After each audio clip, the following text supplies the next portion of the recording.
ನಮಸ್ಕಾರ ಆತ್ಮೀಯರೇ, media house ಕನ್ನಡಗೆ ಸ್ವಾಗತ. ರಾಜ್ಯ ಕಾಂಗ್ರೆಸ್ ಸರ್ಕಾರದಲ್ಲಿ ಕುಂತ್ರು ನಿಂತ್ರು ಕುರ್ಚಿ ಧ್ಯಾನ ಜೋರಾಗಿದೆ. ಸಿಎಂ ಕುರ್ಚಿಯಲ್ಲಿ ಡಿಸಿಎಂ ಅವರನ್ನ ಕೂರಿಸಬೇಕು ಅನ್ನೋ ಕನಸು ಅವರ ಬೆಂಬಲಿಗರದ್ದು. ನಮ್ಮಪ್ಪನೇ ಸಿಎಂ ಆಗಿ ಮುಂದುವರಿಬೇಕು ಅನ್ನೋ ಕನಸು ಸಿಎಂ ಪುತ್ರ ಡಾಕ್ಟರ್ ಯತೀಂದ್ರರದ್ದು.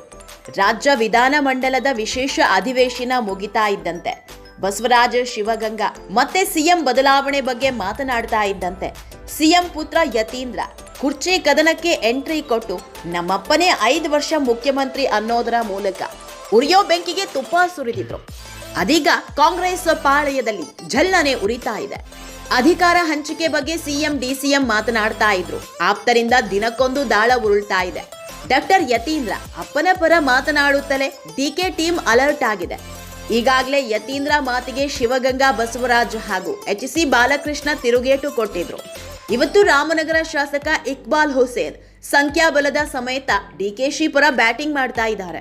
ರಾಮನಗರ ಶಾಸಕ ಇಕ್ಬಾಲ್ ಹುಸೇನ್ ಹೇಳೋ ಪ್ರಕಾರ 80ರಿಂದ 90 ಶಾಸಕರು ಡಿಕೆ ಪರ ಇದ್ದಾರಂತೆ.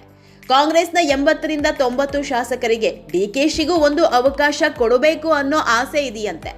2.5 ವರ್ಷಗಳ ಬಳಿಕ ನಿಷ್ಠಾವಂತ ವ್ಯಕ್ತಿ ಬರಬೇಕು ಅನ್ನೋದೇ ಅವರೆಲ್ಲರ ವಾದ ಆಗಿದೆ. ಡಿಕೆ ಶಿವಕುಮಾರ್ ಹೋರಾಟ, ಶ್ರಮಕ್ಕೆ ಬೆಲೆ ಫಲ ಸಿಗಬೇಕು ಅನ್ನೋದು ಆಪ್ತರ ಹಕ್ಕೊತ್ತಾಯ. ಹೀಗಿರುವಾಗಲೇ ಡಾಕ್ಟರ್ ಯತೀಂದ್ರ ಆಡಿದ ಮಾತಿಗೂ ಇಕ್ಬಾಲ್ ತಿರುಗೇಟು ಕೊಟ್ರು. ಪಕ್ಷದ ಕಾರ್ಯಕರ್ತ ಅಥವಾ ಯಾರೇ ಆದ್ರೂ ಶಿಸ್ತಿನಿಂದ ನಡೆದುಕೊಳ್ಬೇಕು. ಯತೀಂದ್ರ ಅಪ್ಪನ ಪರವಾಗಿ ಪದೇ ಪದೇ ಮಾತನಾಡೋದು ಸರಿಯಲ್ಲ.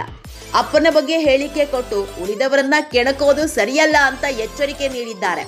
ದಲಿತ ಶೋಷಿತರ ಪರವಾಗಿ ಸಿದ್ದರಾಮಯ್ಯ ಮಾಡಿರೋದು ಅಳಿಲು ಸೇವೆ. ಈ ಅವಧಿಯಲ್ಲೇ ಡಿಕೆಶಿಗೆ ಅವಕಾಶ ಕೊಡಬೇಕು, ಸಿಎಂ ಆಗಬೇಕು.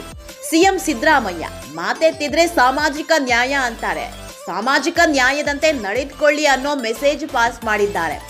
ಇಕ್ಬಾಲ್ ಹುಸೇನ್ 80ರಿಂದ 90 ಶಾಸಕರು ಡಿಕೆ ಶಿವಕುಮಾರ್ ಸಿಎಂ ಆಗೋದನ್ನ ಬಯಸಿದ್ದಾರೆ ಅಂತಿದ್ದಾರೆ.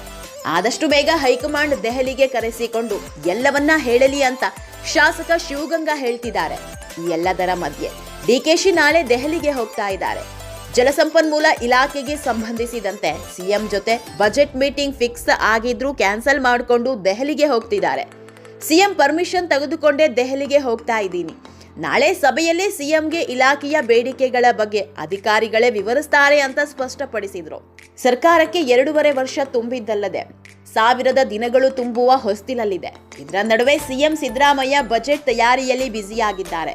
ಬಜೆಟ್ ಮುಗಿತಾ ಇದ್ದಂತೆ GBA ಎಲೆಕ್ಷನ್, ತಾಲೂಕು ಪಂಚಾಯತ್, ಜಿಲ್ಲಾ ಪಂಚಾಯತ್ ಎಲೆಕ್ಷನ್ ಹೀಗೆ ಸಾಲು ಬೆಳವಣಿಗೆ ಇರೋದ್ರಿಂದ ಸದ್ಯಕ್ಕೆ ಸಂಪುಟ ಪುನರ್ರಚನೆ ಅಥವಾ ಸಿಎಂ ಬದಲಾವಣೆ ಸಾಧ್ಯ ಇಲ್ಲ ಅನ್ನೋ ವಿಶ್ವಾಸದಲ್ಲಿ ಸಚಿವರಿದ್ರು. ಆದ್ರೆ ಡಿಕೆಶಿ ಕ್ಯಾಂಪ್ನ ಶಾಸಕರು ಪದೇ ಪದೇ ಕೊಡ್ತಾ ಇರುವ ಹೇಳಿಕೆಗಳ ಬಗ್ಗೆ ಸಚಿವರೇ ಬೇಸರ ವ್ಯಕ್ತಪಡಿಸುತ್ತಿದ್ದಾರೆ.